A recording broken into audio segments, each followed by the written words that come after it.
मौर्य काल की बात करेंगे। पहली बात, मौर्य काल पढ़ने से पहले हम ये जान लेते हैं कि मौर्य काल के जो आज अपने पास जितनी सारी जानकारी है वो कहाँ से प्राप्त हुई है, उनके सोर्स क्या थे, कहाँ से इतनी सारी जानकारी आज हमारे पास प्राप्त है मौर्य काल के बारे में। तो पहली बात, मौर्य काल के सोर्स। आपको एक क्वेश्चन आएगा, आपसे सीबीएसई क्वेश्चन पूछेगा, बताइए मौर्य काल के जो साक्ष्य हैं, जो स्रोत है वो कौन कौन से, जहां से उनकी जानकारी मिली।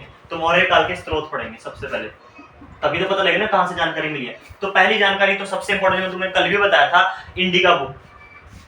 ये वही इंडिका है जो मैगस्थनीज ने लिखी थी। अच्छा, मैगस्थनीज कौन था पता है ना? दूत था किसका? सेल्यूकस निकेटस का, जिसको सेल्यूकस निकेटस ने भेजा था। 5 साल तक ये मौर्य काल के दरबार में रहा था। ठीक है, पहली इंडिका बुक। दूसरी अर्थशास्त्र बुक। अर्थशास्त्र बुक किसने लिखी थी? चाणक्य ने लिखी थी। ठीक है ना, उससे भी हमें बहुत कुछ पता लगता है चाणक्य की लिखी हुई बुक से। ठीक है, तीसरी बात, जैन धर्म ने और बौद्ध धर्म ने, जैन धर्म और बौद्ध धर्म ने मौर्य काल के बारे में बताया है, व्याख्या करी है उनकी अपने अपने ग्रंथों के अंदर। ठीक है, फिर चौथी बात, इनकी मूर्ति कला से हमें बहुत कुछ पता लगा, मूर्ति कला देखकर भी बहुत कुछ जाना हमने। ठीक है, इनके सिक्कों से पता लगा हमें इनके बारे में। और सबसे इंपॉर्टेंट बात, जो सबसे जरूरी है, जो मौर्य काल में सबसे फेमस रही थी, वो रहे थे इनके अभिलेख। अभिलेख किसने बनवाए थे पता है ना तुम्हें? अशोक ने अभिधर्म का प्रचार कराया था, पढ़ाया था ना मैंने 4th चैप्टर में। तो अभिधर्म का प्रचार अभिलेखों के द्वारा कराया था अशोक ने। ठीक है, तो उसके ऊपर से बहुत सारी जानकारियां मिलती है। ठीक है, अच्छा, और लास्ट में क्या रह गया? मूर्तियां होगी, सिक्के हो गए, बस इतना ही था। शिलालेख भी है एक लास्ट पॉइंट। तो ये स्रोत है, इन सब से हमने जानकारी इकट्ठा करके एक स्टोरी सी बनाई है, क्रिएट करके आपके सामने एक सेकंड चैप्टर ला के रख दिया इन सब जगहों से। इंडिका बुक से, अर्थशास्त्र की बुक से, जैन धर्म ने और बौद्ध धर्म ने इनकी व्याख्या करी अपने अपने ग्रंथ में। ठीक है, मूर्ति कला देखकर हमें इनका बहुत कुछ पता लगा है, सिक्कों से पता लगा है। ठीक है, अच्छा, सिक्कों से क्या पता लग सकता है बताइए जरा? मालूम है, सिक्का लाके देख रखता हूं आपके सामने, पता नहीं कौन सा साल का, मुझे नहीं पता। आप उसमें से क्या क्या पता कर लोगे बताओ? पहली बात तो जो मैं तुम्हारे सामने सिक्का लाके रखूंगा, तो सबसे पहले तो तुम ये देखोगे ये सोने का या चांदी का। अगर सोने का रहेगा तो समझ जाओगे किसी अमीर राजा था या कोई ताकतवर राजा रहा जिसने सोने के सिक्के जारी कराए थे, पहली बात ये। फिर दूसरी बात तुम क्या देखोगे? इसके ऊपर फोटो देखोगे कि फोटो किसकी है ना? क्योंकि उस समय सिक्कों पर फोटो भी होती थी राजाओं की। तो जिस राजा की फोटो भी उसको आप देखने की कोशिश करोगे, इसको मैं जानता हूं या मैंने इसके बारे में सुना है या मैंने इसकी कोई तस्वीर देखी कि नहीं देखी, वो मैच करने की कोशिश करोगे। अगर चलो वो भी मैच होगी तो आप थोड़ा टाइम पीरियड भी देखने की कोशिश करोगे कि टाइम पीरियड कब का। अगर टाइम पीरियड लिखा होगा तो ठीक है, नहीं तो आप राजा की शक्ल देखकर उसका टाइम पीरियड गणना कर लोगे, है कि नहीं? उसके बाद तुम उसके राज्य के बारे में देखोगे कि पीछे उसने कौन से देवता की फोटो लगा रखी है, क्योंकि इस समय बहुत सारे राजाओं ने देवता की फोटो भी छपवा रखी थी अपने साथ। तो देवताओं को देखकर भी तुम बहुत कुछ पता लगा सकते हो। तो सिक्कों से देखो कितनी बड़ी जानकारी मिली। राजा का पता लग गया, उसके राज्य का पता लग गया, अमीर था या गरीब था। ठीक है, उस समय के देवताओं का पता लग गया, कालक्रम पता लग गया, इतना सब कुछ तो पता लग गया सिक्कों से। तो ये उसी समय हमें सिक्कों से मौर्य काल के बारे में पता लगा है। ठीक है, फिर अभिलेख, अभिलेखों में अभी आपके अशोक के अभिलेख थे, शिलालेख थे। ये सारे अभिलेख या तो आपके ब्राह्मी लिपि में लिखे हुए थे या आपकी खरोष्टी लिपि में लिखे हुए थे, 2 लिपियों में लिखे हुए थे। अब जब अंग्रेज इधर आए पढ़ने के लिए तो उनको लगा यार अभिलेख कैसे पढ़े जाए, हमें तो समझ नहीं आ रहे कैसे पढ़े जाए। तो बहुत माथापच्ची करी अंग्रेजों ने, उनको समझ नहीं आई ब्राह्मी खरोष्टी लिपि क्या थी, उनको समझ नहीं आया इन अभिलेखों पे लिखा क्या हुआ। तो बहुत माथापच्ची करने के बाद एक अंग्रेज आया, अंग्रेजी अधिकारी आया जिसने इन भाषाओं को ट्रांसलेट कर लिया और उसका नाम था जेम्स प्रिंसर। ये वो आदमी 1836 में आया था जिसने ब्राह्मी और खरोष्टी लिपि का अर्थ निकाल लिया। और जब सारे अभिलेखों को खोज के देखा उसने तो उसमें एक नाम कॉमन लिखा हुआ था, एक बड़ा कॉमन नाम था, इसका नाम था पियादसी। ये नाम लिखा हुआ था, पियादसी, ये नाम लिखा हुआ था। अच्छा, पियादसी का जब अर्थ निकाला गया तो ये पता लगा है कि इसको कहते हैं मनोहर मुख आकृति वाला। इसका मतलब यह पियादसी का। तो मैं एक नंबर में क्वेश्चन आएगा, बताओ पियादसी का मतलब क्या है? तो क्या है? मनोहर मुख आकृति वाला, ये मतलब है। अच्छा, जब ये अंग्रेजों ने अर्थ निकाला मनोहर मुख आकृति वाला तो उनको समझ नहीं आया कि यार ये है कौन, ये मनोहर मुख आकृति वाला कौन है? ये आदमी ये कौन है? इसने इतने अभिलेख लिखवा रखे हैं और ब्राह्मी खरोष्टी लिपि में कौन है आदमी? पता नहीं लगा। तो जब पता नहीं लगा तो क्या हुआ, अंग्रेज बहुत माथापच्ची कर रहे थे, भाई किसका है ये, किसने बनवाया है? ट्रांसलेट तो कर लिया, बस किसी का नाम नहीं लिखा हो, अभिलेखों पर नाम लिखा ही नहीं था। तो जब नाम नहीं लिखा तो उन्होंने बहुत ज्यादा ढूंढा कि कोई तो हमें ऐसा कोई अभिलेख मिल जाए जिससे हमें पता लग जाए कि ये अभिलेख इस आदमी ने बनवाया है। तो किसी को कुछ नहीं मिला। कुछ सालों बाद अंग्रेजों को एक अभिलेख मिल गया किसी राज्य से, और जब उस राज्य से वो अभिलेख मिला तो वहां पर लिखा हुआ था कि मैं अशोक पियादसी जैसे ये सुना अंग्रेजों ने, जैसे ये पढ़ा अंग्रेजों ने, अंग्रेजों को समझ में आ गया कि मैं अशोक पियादसी लिखा हुआ है, इसका मतलब जो पियादसी वर्ड जितने अभिलेखों में लिखा हुआ था वो इस अशोक के लिए यूज हुआ है। मौर्य काल में अशोक तीसरी पीढ़ी का आदमी था, पता है ना। मौर्य काल की स्थापना 321 ईसा पूर्व में चंद्रगुप्त मौर्य ने करी थी, धनानंद को हराकर। पता है ना तुम्हें, धनानंद को हराकर करी थी ना। इसको रफ कर दूं ना मैं, अभिलेख लिख ले सारे। चलो, तो अभिलेखों की बात करने के बाद हम कर रहे हैं कि मौर्य काल की स्थापना कैसे। तो 321 ईसा पूर्व में किसने स्थापना कराई थी? धनानंद को हराकर चंद्रगुप्त मौर्य ने करी थी, ठीक है। और गुरु कौन था इनका? चंद्रगुप्त मौर्य का चाणक्य है, ठीक है। अच्छा, चाणक्य खुद राजा नहीं बना, बल्कि उसने चंद्रगुप्त मौर्य को राजा बनाया, ठीक है। और खुद क्या बना उसका? प्रधानमंत्री बना, प्रधानमंत्री बना, महामंत्री बना, ठीक है। मौर्य काल की हम बात करेंगे, अब करेंगे मौर्य काल की बात, ठीक है। तो मैंने तुम्हें पहले बता दिया, मौर्य काल की स्थापना 321 ईसा पूर्व किसने करी? आदमी का नाम चंद्रगुप्त मौर्य, ये वो व्यक्ति था चंद्रगुप्त मौर्य, ठीक है। किसको हराकर करी थी? किसको हराकर करी थी? धनानंद को। धनानंद कहाँ का राजा था? मगध का राजा था, वहीं पर हराया था इसको, ठीक है। अच्छा, चंद्रगुप्त मौर्य के गुरु का नाम क्या था? चाणक्य। गुरु का नाम चाणक्य था। अच्छा, ये खुद क्या बना था? ये राजा बना था। और चाणक्य क्या बनाया था? प्रधानमंत्री या महामंत्री, ये पद पे बैठा थे, ठीक है। ये सारा था मौर्य काल के बारे में, ठीक है। ये मौर्य काल की स्थापना होगी। अब मौर्य काल की स्थापना होगी तो मौर्य काल में चंद्रगुप्त मौर्य सबसे अच्छा शासक माना जाता है, ठीक है। सबसे अच्छा, सबसे प्रतापी, ताकतवर राजा को माना जाता है हमारे हिंदुओं के काल में, ठीक है। उसके बाद फिर इसका बेटा आता है जिसका नाम है बिंदुसार। बिंदुसार इसका बेटा आता है, ठीक है। बिंदुसार फिर अपने क्या होता है, अपने मरने के पश्चात वो अपने बेटे को बना के जाता है अशोक को राजा। ये आता है हमारे अशोक, बहुत इंपॉर्टेंट आदमी, यही वो व्यक्ति, इसके बारे में पढ़ना है, अशोक के बारे में। ये अशोक है, ठीक है, इसके बारे में पढ़ेंगे। अच्छा, हमने इनकी बात कर ली मौर्य काल की। अब हम ये पढ़ना है कि यार ये तो ठीक है कि मौर्य काल का इनका राज्य विस्तार कहाँ तक था। इनका राज्य विस्तार पूरा उत्तर भारत, पूरा पाकिस्तान और पूरा अफगानिस्तान, यहाँ तक उसका क्या रहा था? राज्य विस्तार था। बहुत बड़ा राज्य था इनके पास। अच्छा, जब इतना बड़ा राज्य रहेगा तो इतने बड़े राज्य को कैसे चलाएंगे? इतने बड़े राज्य था कैसे चलाएंगे? उसको चलाने के लिए इन्होंने 5 राजधानियां बना रखी थी। हमारे देश में कितनी राजधानी है? एक है ना। इन्होंने 5 राजधानी निर्धारित कर रखी थी। 5 मौर्य काल में 5 राजधानियां थी अपने राज्यों को चलाने के लिए। राज्य कौन कौन से? भारत हो गया, अफगानिस्तान हो गया और पाकिस्तान हो गया। ये 3 राज्यों पर कब्जा था। चलाने के लिए 5 राजधानी, 5 राजधानी, ये वो 5 राजधानी है। 5 राजधानियों कौन कौन सी थी? पहली राजधानी जिसकी मगध, इसके बारे में हम आगे पढ़ने जा रहे हैं, ठीक है। दूसरा था तोसली, ठीक है। तीसरा था आपका सर्वांगिनी,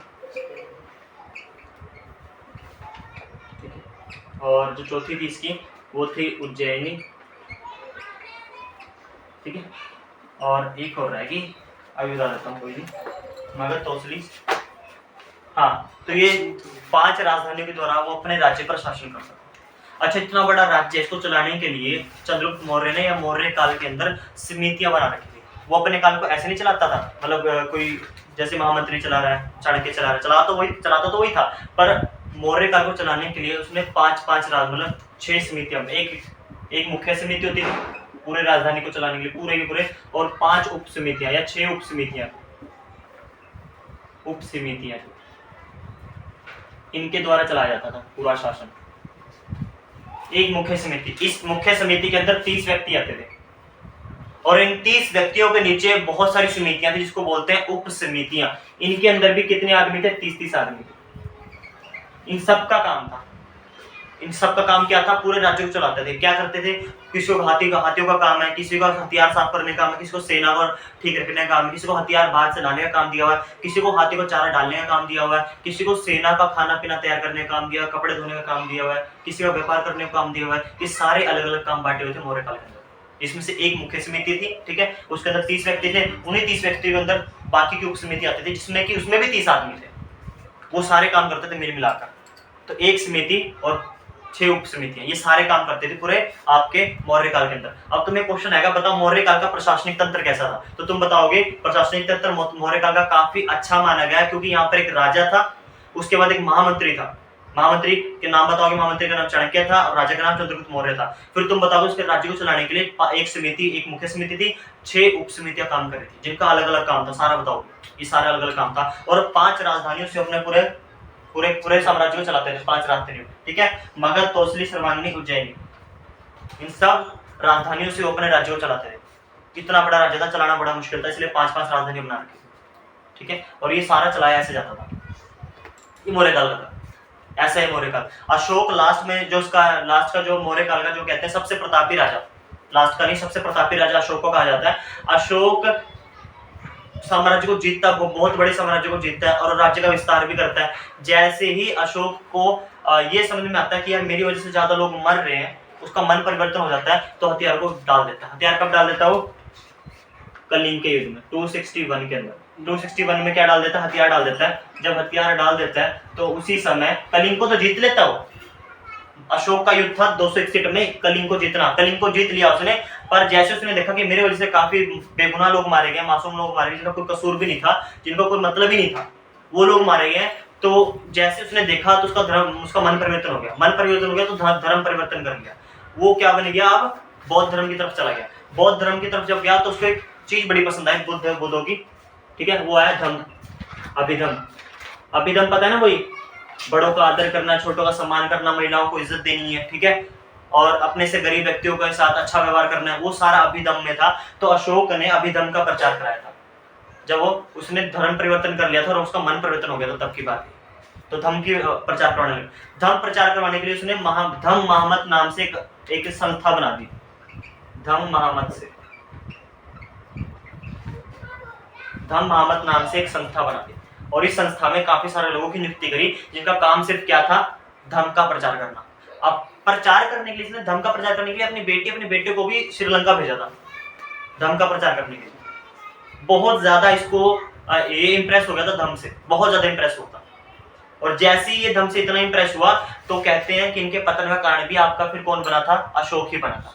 क्योंकि जब जब आपके राजा हथियार डालेंगे ना, अच्छा राजा जो होता है, राजा हथियार डाल देगा तो उसकी प्रजा क्या ठीक रहेगी? फिर उसके ऊपर उसके आदेशों पर चलेगी? नहीं चलेगी। तुम राजा हो भाई, तुम अपने शासन को चलाई तलवार के नोक पर रहे हो। अगर तुम तलवार ही डाल दोगे तो तुम्हारे लोग तो तुम्हारी बात मानेंगे ही नहीं, डर तुम्हारा रहेगा नहीं उनके अंदर। जब तुम्हारे अंदर उसका तुम्हारे अंदर डर ही नहीं रहेगा तो तुम राजा की बात मानोगे नहीं, फिर तो राज्य अपने आप समाप्त होना है। तो राजा इनका समाप्त हो गया था। मौर्य काल की समाप्ति का सबसे बड़ा श्रेय जाता है अशोक को। इसकी वजह से ही पूरा जो काल था वो पूरा खत्म हो गया था। ये पूरा मौर्य काल था, ठीक है। ये देखो स्रोत बता दिया मैंने तुम्हें, स्रोत कहाँ से मिले, उसके बाद मौर्य काल पढ़ा दिया। अब पढ़ेंगे कि मौर्य काल इतना क्यों जरूरी है हमारे लिए। अब तुम बताओ भैया, हम ये पढ़ रहे हैं क्यों जरूरी है भाई हमारे लिए, क्यों पढ़ रहे हैं हम इसको? वजह तुम्हें क्वेश्चन आ सकता है, बताओ भी मौर्य काल हम क्यों पढ़ रहे हैं, क्यों जरूरी है हमारे लिए? जो हमने पढ़ा ये सब क्यों पढ़ा? वजह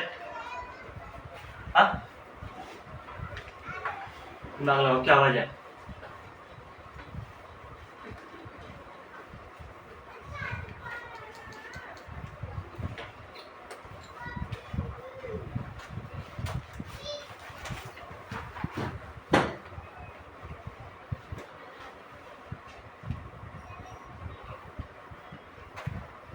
क्यों पढ़ रहे हैं मौर्य काल को?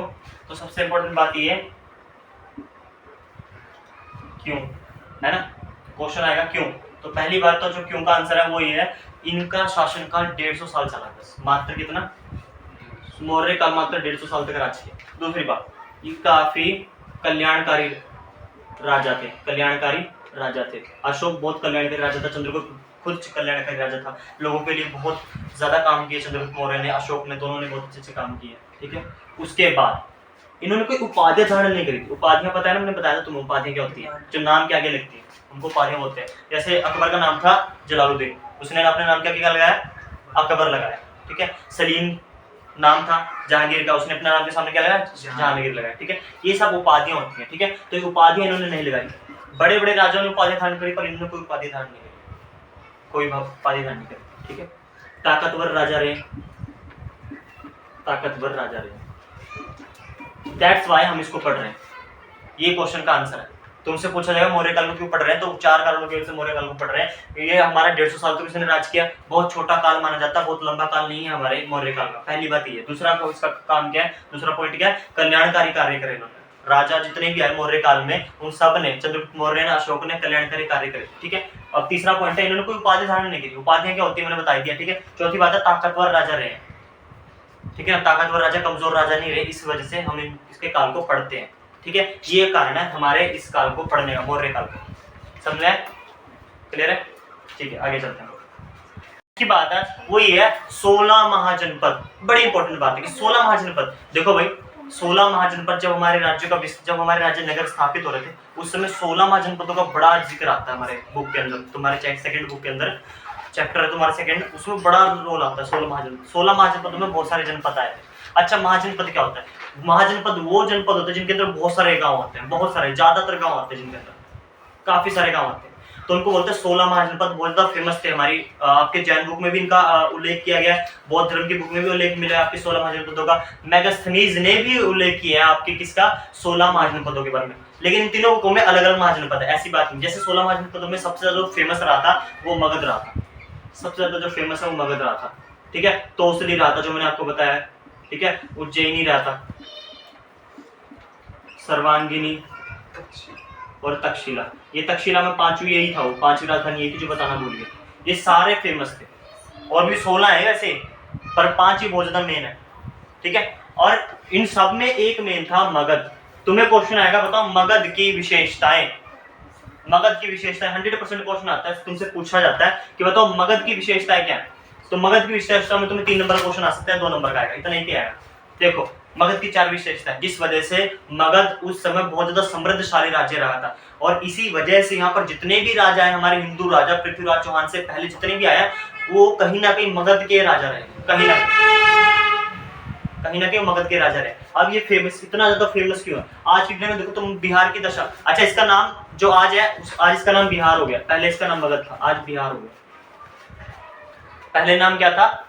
मगध था, आज बिहार हो गया, इसका नाम चेंज हो गया। ठीक है, पहले राजधानी थी इसकी राजगृह।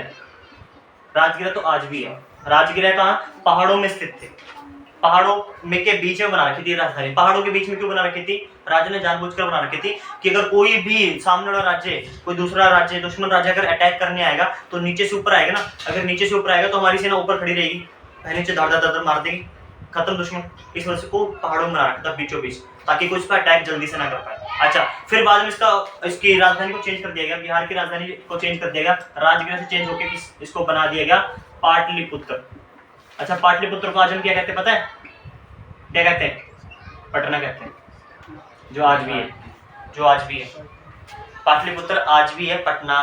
ठीक है, बिहार की राजधानी, ये चेंज हुआ था। अच्छा, फेमस क्या? ये बड़ी इंपॉर्टेंट बात है कि मगध इतना क्यों फेमस रहा था उस मौर्य काल में। मौर्य काल के बाद हर्यक वंश है, नंद वंश है, शिशुनाग वंश है, ये सब जो थे इन सब ने अपनी राजधानी और जो अपना पूरा राज्य मगध से क्यों चलाया था, बहुत ज्यादा फेमस रहा था मगध। देखो सबसे इंपॉर्टेंट बात है, पहली बात तो यह कि यहाँ पर हथियारों की, मतलब लोहे की भरमार थी, लोहे की खदानें थी यहाँ पर, लोहे की खदानें।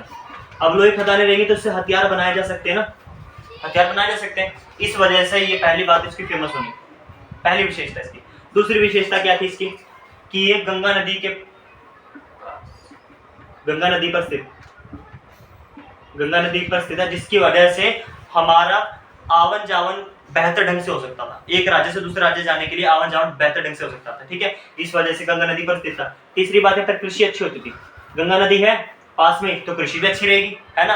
और जो चौथा जो लास्ट पॉइंट है वो है युद्ध में हाथियों का बड़ा रोल रहता था उस समय। शुरुआत में हमारे जो युद्ध लड़े जाते थे वो हाथियों के द्वारा कहीं ना कहीं लड़े जाते थे, हाथियों का बड़ा रोल होता था। तो यहाँ पर हाथी अच्छी क्वालिटी का और भरमार बड़ी पड़ी थी यहाँ पर हाथियों की, हाथियों की संभावना यहाँ पर थी, हाथी यहाँ पर थे, हाथी मिल जाते थे यहाँ पर। तो 4 विशेषताएं जिसकी वजह से ये मगध आपका फेमस था। हाथी यहाँ पर मौजूद थे, लोहे के खदान यहाँ पर मौजूद थे जिससे भी हथियार बनाए जा सकते थे। ठीक है, और गंगा नदी यहाँ पर स्थित, जिसकी वजह से एक राज्य से दूसरे राज्य जाने में आसानी होती थी। ठीक है, और दूसरे देश तक जाने में भी आसानी होती थी। ठीक है, वो भी बड़ी इंपॉर्टेंट बात है। और यह कृषि भी अच्छी होती थी, ठीक है। तो जिस वजह से आपके जितने भी राजा हैं उन सब ने मगध के ऊपर ही कब्जा किया। और मौर्य काल जब आया, मौर्य काल ने अपना पूरा राजधानी जो 5-4 राजधानी उसने चलाई, पूरा देश उसने चलाया है मौर्य काल ने। वो चलाया कहां से? मगध से चलाया।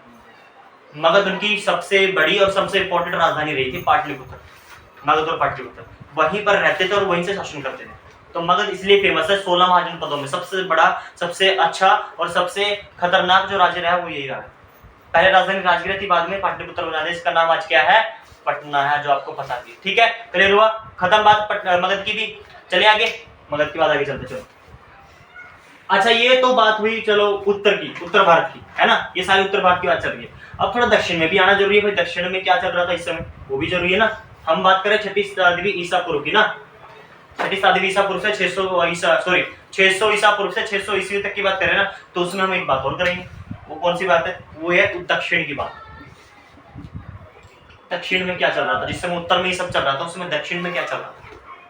अच्छा 600 शताब्दी ईसा पूर्व वही ईसा पूर्व है जिसके अंदर आपके हमारे ये ताकतवर राजा मगध आया है। ठीक है, चंद्रगुप्त मौर्य आए हैं, अशोक आए हैं। अच्छा इसी समय बड़े बड़े चिंतक भी आए थे, जो मैंने आपको 4 चैप्टर में पढ़ा हिस्ट्री। चिंतक कौन से? मौर्य काल में चिंतक आए थे, बौद्ध धर्म और जैन धर्म। बौद्ध धर्म और जैन धर्म नहीं पढ़ाया था मैंने आपको, तो वो इसी समय आया था 600 ईसा पूर्व में। ठीक है, अब थोड़ा दक्षिण की बात भी कर ली जाए, दक्षिण भी बड़ा इंपॉर्टेंट है। अच्छा जिस समय उत्तर में ये सब कुछ हो रहा था, दक्षिण में कुछ और ही हो रहा था। दक्षिण में यहाँ पर इस समय नए नए सब चल रहा था, उसी समय दक्षिण में सरदारों सरदारियां निकलकर सामने आती। सरदारों सरदारियां क्या थे? ये कुछ समूह थे, बहुत सारे समूह थे उस समय, जो नीचे दक्षिण के में रहते थे अपने समुदाय के साथ। काफी बड़ा इनका समुदाय होता था, उनके साथ ही निवास करते थे। इनको सरदारों सरदारियां कहते थे। ठीक है, उस समय दक्षिण में थे, और जो सरदार सरदारियां निकल कर आ रहे थे उनका नाम था, जो बहुत ज्यादा मेन थे, चोल, चेर और पांड्या। ये वही है जिन्होंने दक्षिण के सबसे ज्यादा मंदिर बनाने का श्रेय अपने नाम किया हुआ, इनको मिला हुआ सबसे ज्यादा मंदिर बनाने का श्रेय इनके पास है। चोल, चेर, पांड्या, यही वो सरदार थे। अच्छा ये सरदार जो थे ये क्या थे? ये देखो पहले, ये समुदाय के मुखिया थे। पहली बात है, अपने समुदाय के मुखिया होते थे। क्या होते थे? समुदाय के मुखिया, अपने समुदाय के मुखिया होते थे। दूसरी बात, ठीक है, और जो होते थे ये अपने झगड़ों को सुलझाते थे। मान लो कोई झगड़ा हो जाए समुदाय के अंदर, झगड़ों को सुलझाते थे। ठीक है, शांतिपूर्ण निवास करते थे, सबको बोलते थे शांतिपूर्ण निवास करो भाई, लड़ाई झगड़ा नहीं करना। ठीक है, ये सब करते थे। इनके पास ये 3 काम थे। अच्छा इनके पास पैसे कहां से आते थे? आजीविका का साधन क्या था? तुमसे पूछा जा सकता है, बताओ चोल चेर पांडे का आजीविका का साधन क्या था? तो तुम बताओगे चोल चेर पांडे का आजीविका का साधन क्या थे? वो देखो, इनके साधन 3-4 थे। पहली बात तो ये क्या करते थे, ये समुदाय थे, खुद मुखिया थे, तो क्या करते थे, जो ये समुदाय इनका होता था, अलग अलग समुदाय थे, तो एक समुदाय दूसरे समुदाय पर अटैक करता था। तो जब एक समुदाय दूसरे समुदाय पर अटैक करेगा तो उसका पहले वाला समुदाय दूसरे समुदाय का सब कुछ लूट रहा था। इनका पहला सोर्स है आजीविका चलाने का, कमाने का। क्या करना? अटैक, मतलब आक्रमण करना पड़ोसी राज्य पर, आक्रमण करना, जिससे कि वो पड़ोसी राज्य का आक्रमण करके सारा धन, सोना चांदी सब लूट लाते थे और अपने समुदाय में बांट लेते थे। मैं यहाँ पर सिर्फ पॉइंट के बाद बता रहा हूँ तुम्हें, एक एक मैं हेडलाइन बता रहा हूँ, तुम पूरा लिखनी लाइन है। ठीक है, ये क्या करते थे, एक राज्य दूसरे राज्य पर अटैक करते थे ये लोग। ठीक है, उसके बाद उनका सब कुछ लूट लाते थे और उसको अपने समुदाय में बांट देते थे। पहला सोर्स है इनके पास पैसे कमाने का। दूसरा सोर्स होता है जो जहां पर निवास करते थे ना, वहां से काफी लोग व्यापार करते थे, काफी लोग उसी उन्हीं रास्तों से व्यापार करने की कोशिश करते थे। तो ये लोग उनको बोलते थे, भाई तुम इन रास्तों से तभी जा सकते हो जब तुम हमें इस रास्ते का टैक्स दोगे, पथ कर दो हमें, तब जाओगे तुम यहाँ से। अगर नहीं दिया तो हमारे जो लोग हैं तुम्हारे से तुम्हारा जो भी सामान तुमसे छीन लेंगे। तो मजबूरन फिर व्यापारियों को पथ कर देना पड़ता था। दूसरा सोर्स है इनके पास पैसे कमाने का। तीसरा सोर्स था इनके पास, ये लोग भेंट और जो उपहार लेते थे, भेंट और उपहार लेते थे, जिससे कि जो भी इनके पैसे आते थे उसको भी अपने समुदाय में बांट देते थे। ये वो करते थे। और चौथा इनके पास पॉइंट है, ये व्यापार भी करते थे दूसरे देशों के साथ, दूसरे राज्यों के साथ व्यापार भी करते थे। 4 तरीकों से इनके पास पैसे आते थे इन चोल चेर पांडे के पास।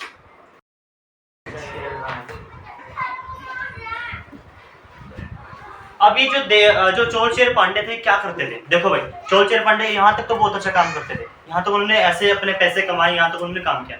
उसके बाद ये लोग अपने तरफ लोगों को खींचने के लिए क्या करते थे? सबसे इंपॉर्टेंट क्वेश्चन है, अपनी तरफ लोगों को खींचने के लिए पता क्या कहते थे ये लोग? ये कहते थे कि हम देवी के पुत्र, हमें देवी ने भेजा है और तुम पे शासन करने के लिए भेजा है।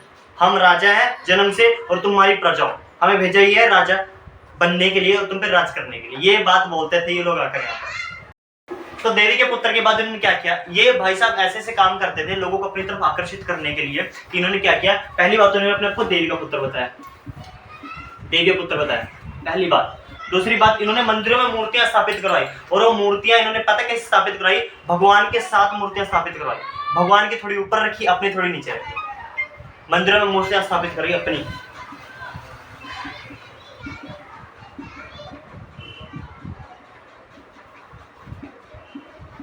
मंदिरों में मूर्तियां स्थापित करवाई।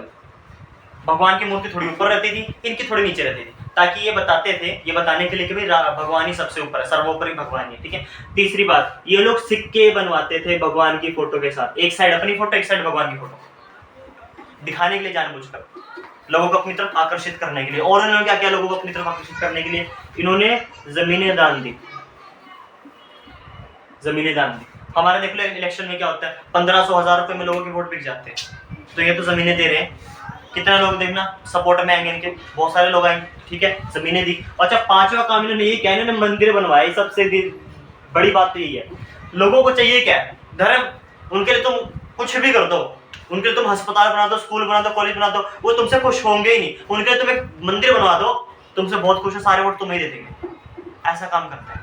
तो उस समय भी ऐसे लोग थे, तो इन्होंने समझ लिया था इन राजाओं ने कि भाई इनके लिए मंदिर बनवाओ, वही इनके लिए सही है बस, और इनको कुछ मत दो, मंदिर बनाए। तो ये सारे काम किए उन्होंने अपने लोग, अपने तरफ लोगों को आकर्षित करने के लिए, ये सारे काम किए थे।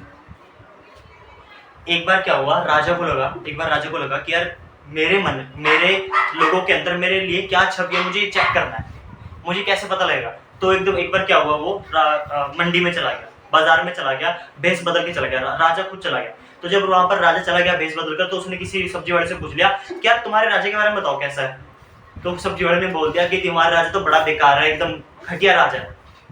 तो राजा ने पूछा क्यों, वो क्या तुम्हारे लिए काम नहीं करता? उसने बोला काम की तो छोड़ो जनाब, वो क्या करता है, हमसे इतना ज्यादा टैक्स लेता है कि हम उसको चुका नहीं पाते। तो राजा ने पूछा क्यों?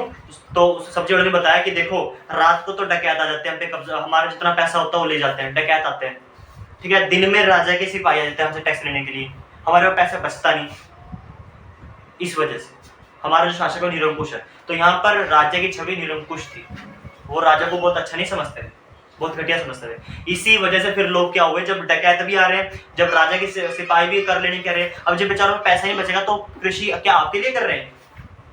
आपके लिए कर रहे हैं, इसका मतलब तो वो, क्योंकि आप उनसे सारा पैसा लेके जा रहे हो, 50% तो डकैत ले गया, 50 राजा ले गया, तो बचे क्या? कुछ भी नहीं। कद्दू तो भाई साहब क्या कर गए, भाग गए, अपना पूरा खेत खलियान छोड़कर भाग जाते, जंगलों की तरफ भाग जाते, जंगलों में निवास करते। जब ये जंगलों की तरफ भाग जाते तो राजा को पता लगा कि भाई हमारे लोग कहाँ गए, पूछा कि लोग कहाँ गए, तो किसी ने बताया सर वो तो भागे। तो उन्होंने पूछा राजा ने सिपाही से क्यों भागे, तो सिपाही ने बताया सर टैक्स की वजह से भागे, क्योंकि टैक्स बहुत ज्यादा है और डकैत भी आते हैं और उत्पादन बहुत कम है। तो राजा के दिमाग में आया यार एक काम करते हैं, क्यों ना हम उत्पादन बढ़ा देते हैं। अगर उत्पादन बढ़ा देंगे तो मान लो हम टैक्स लगाते हैं या डकैत भी लेकर जाते हैं, तब भी अपने पास कुछ हिस्सा रख पाए। उत्पादन बढ़ाते हैं तो उत्पादन बढ़ाने के साधन आ जाता है कि उत्पादन बढ़ाने के साधन क्या है, ये भी तुम्हें क्वेश्चन है ना, कि उत्पादन बढ़ाने के साधन क्या थे, क्या थे? उत्पादन बढ़ाने के साधन। आप देखते हैं उत्पादन बढ़ाने के साधन काम करवाया। पहला काम उसने क्या करा, लोहे के हल का यूज करवाया। पहले किसका यूज होता था पता तुम्हें? कुदाल का यूज होता था, जिससे कि जमीन को खुरचा जाता था, कुदाल का। अब जो कुदाल है वो सिर्फ जमीन को खुरच देती थी बस, उसका उपजाऊपन निकाल कर बाहर नहीं लाती थी।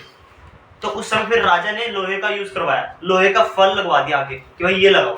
अब लोहे का जो फल आगे लगा दिया, जब लगा दिया, ठीक है, तो क्या होगा, लोहे तो अंदर तक जाएगा, जमीन के अंदर तक जाएगा, जमीन के अंदर से जो उपजाऊपन बाहर निकाल के लाएगा।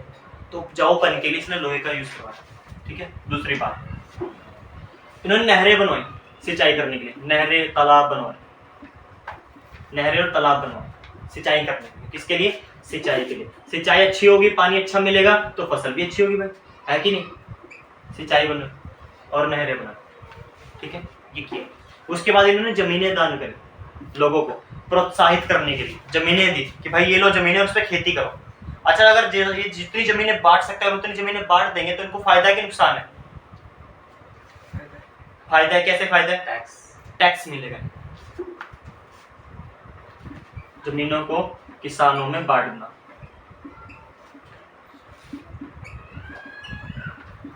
ये सारे काम करे हैं उत्पादन बढ़ाने के लिए, राजा द्वारा कराए गए उत्पादन बढ़ाने के तरीके। ये क्वेश्चन आता है कि बताओ उत्पादन बढ़ाने के तरीके क्या है, तो ये है वो उत्पादन बढ़ाने के तरीके। लोहे का हल्का यूज करवाया था, ठीक है, क्योंकि जो कुदाल था वो जमीन को सिर्फ खुरचता था, उपजाऊपन बाहर निकाल कर नहीं लाता था। इसलिए फिर राजा ने बोला भी देखो क्या करो, तुम लोहे के हल का यूज करो। लोहे का हल आगे से नुकीला होता है, हल देखा ना, आगे से नुकीला, ऐसे होता है, ऐसे होता है ना वो, है कि नहीं? तो ये लोहे का हल यूज करवाया। ठीक है। कुदाल पता है, कुदाल कसी को कहते हैं, कसी को। कसी तो सिर्फ खुरच सकती है ना, लेकिन जो कुदाल होगा वो अंदर तक जाएगा, सॉरी जो लोहे का हल होगा वो अंदर तक जाएगा, उपजाऊपन बाहर खींच के लाएगा। इस वजह से उत्पादन नहीं बढ़ेगा, उपजाऊपन जब बाहर खींच उत्पादन बढ़ेगा। फिर नहरें बनाई सिंचाई करने के लिए, फिर उन्होंने जमीनों को भी दान दिया। ऐसे हमें बड़े बहुत साक्ष्य मिले कि राजाओं द्वारा जमीनों को दान में दिया गया है, चोलचेर पांडे के द्वारा। अब अर्थशास्त्र एक बुक है जो चाणक्य ने लिखी थी, पता है ना। हमारा पूरा हिंदू शास्त्र, हमारा पूरा राजनीतिक विज्ञान इसी पर आधारित है, इसी के द्वारा चलता था, उस समय भी इसी के द्वारा चलता था, आज भी चलता है। तो अर्थशास्त्र में ये लिखा हुआ था कि महिलाओं को संपत्ति का अधिकार नहीं मिलना चाहिए, राजा को संपत्ति का अधिकार मिलना चाहिए पर महिलाओं को नहीं मिलना चाहिए। महिलाएं संपत्ति नहीं रख सकती। पर एक ऐसा सबूत मिला इतिहासकारों को जिससे कि उन्होंने ये बताया कि एक रानी थी, ठीक है, समुद्रगुप्त की बेटी, जिसका नाम था समुद्रगुप्त की बेटी थी, जिसका नाम था रानी प्रभावती। क्या नाम था? रानी प्रभावती। उसके पास संपत्ति थी और उसने उस संपत्ति को दान भी दिया है, क्योंकि अब अभिलेख मिले हैं जिससे कि ये सबूत मिलता है कि प्रभावती के पास संपत्ति थी और उसने ये संपत्तियां बहुत बड़े स्तर पर दान दी है। इस पर भी जो कानून लागू होता है वो अर्थशास्त्र में ये था कि महिलाओं को संपत्ति का अधिकार नहीं होना चाहिए, पर यहाँ तो रानी प्रभावती के पास क्या था? संपत्ति थी और उसने तो दान में भी दिए, ये साक्ष्य भी मिले। अच्छा, कई लोगों ने संपत्तियां दान में दिए तो उन्होंने पता कि अभिलेख बनवाया, उस अभिलेख में उन्होंने पता कि अपने पूरे खानदान के नाम भी लिखवाए और देने वाले का नाम तो लिखवाया कि मैं फला फला आदमी, मेरे ये मित्र है, इन लोगों ने मेरी हेल्प करी है और इसी आदमी को मैंने ये जमीन इतनी दी है। अभिलेख जानबूझ के गड़वा कर गया ताकि आने वाली जनरेशन उसको पढ़ सके और गुणगान गा सके। ऐसे अभिलेख भी मिले, बहुत हजारों के एकड़ में जमीनें दी गई है दान में, और अभिलेख देकर वो क्या करते थे? जमीन दान देते थे। जैसे आज का ट्रेंड नहीं चल गया, तुम जब भी कोई भलाई का काम करो पहले सेल्फी खिंचाएगी, वीडियो बनाई जाएगी। वो पहले भी ऐसे होता था, पहले अभिलेख के रूप में होता था, आज तो सेल्फी और मोबाइल के रूप में हो गया, पहले अभिलेख के रूप में होता था। वो क्या करते थे? जमीनें दान करने से पहले अभिलेख तैयार, पहले अभिलेख तैयार हो जाएगा, जमीन बाद में मिलेगी, पहले अभिलेख तैयार, और अभिलेख तैयार करने के बाद अभिलेख उसको दे दिया जाता था, मतलब कहीं गाड़ दिया जाता था तो पत्थर के साथ, या फिर अभिलेख को उसको दे दिया जाता था, भाई ये पकड़ो ले जाओ उसको, या तो दे दिया जाता था, ठीक है। तो फिर उसको जमीन दी जाती थी बाद में। अब अभिलेख तो नष्ट नहीं हो सकता, पत्थरों पर गाड़ी हुई चीजें नष्ट हो सकती है? नहीं हो सकती, वो ऐसी की ऐसी रहेगी, ठीक है। इसलिए इसको अभिलेख बोलते हैं। शिलालेख और अभिलेख में दो ही डिफरेंस है।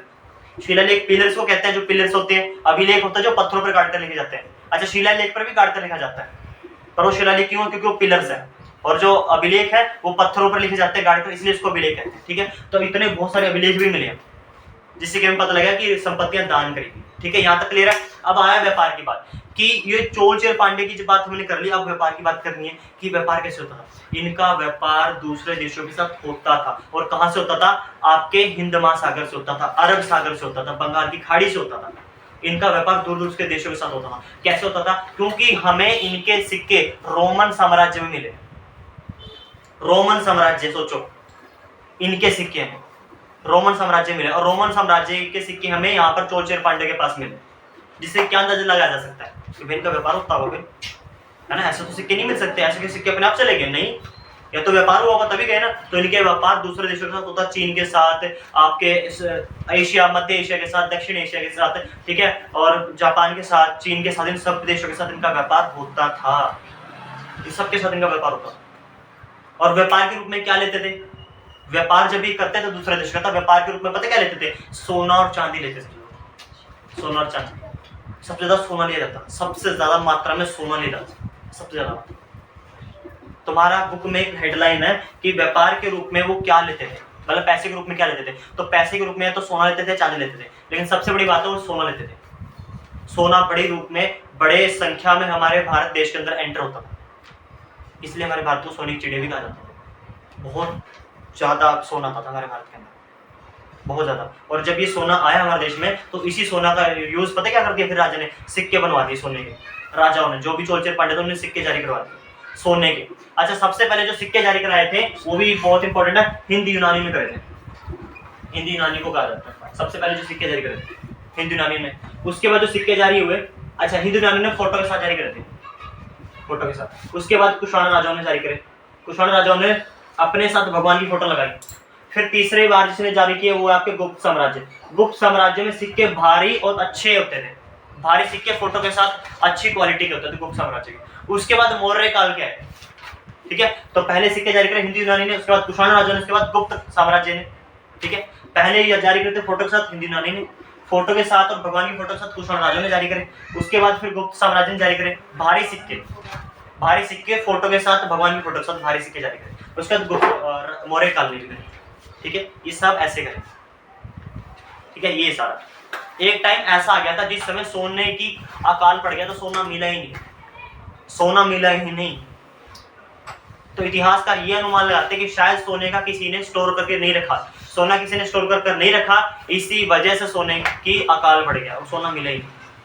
हजारों की सैकड़ों की संख्या में हमारे इतिहासकारों को हरियाणा में तांबे के सिक्के मिले। अनुमान क्या लगाया कि सोना उस समय खत्म हो गया था, कुछ समय बाद खत्म हो गया था, क्योंकि किसी ने सोने को स्टोर करके रखा है, जिस वजह से उसकी अंत हो गया सोने, ठीक है। तो जिसका सोने का सिक्का रहेगा उसको क्या कहेंगे हम, अमीर राजा। जिसका चांदी का रहेगा उसको क्या कहेंगे, थोड़ा सा गरीब। और जिसका तांबे का रहेगा उसको क्या कहेंगे, नल्ला, बिल्कुल नल्ला, जिसके पास कुछ नहीं है। ऐसे ये सारा इस रूप में होता था पूरा व्यापार, ठीक है। समझ में आएगा पूरा चैप्टर।